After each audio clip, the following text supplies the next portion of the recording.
নমস্কার বন্ধুরা, আজ আমি ঝালমুড়ি বানাচ্ছি।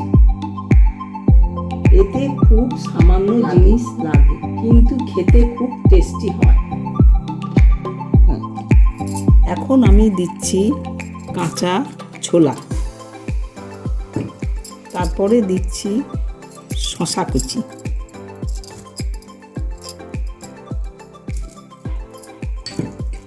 পেঁয়াজ কুচি,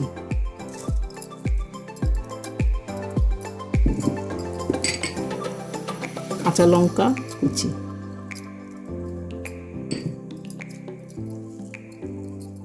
ধনেপাতা কুচি,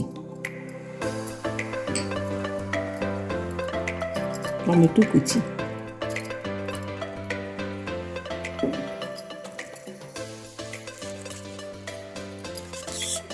চানাচুর,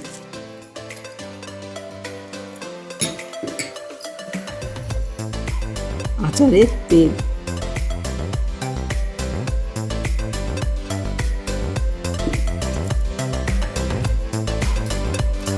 গোলমরিচের গুঁড়ো,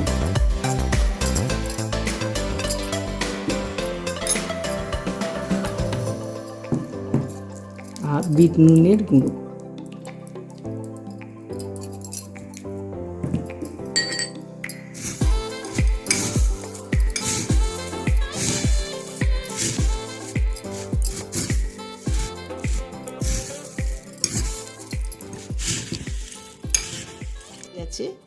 আপনারা এটা চায়ের সাথে স্ন্যাক্স করে খেতে পারেন।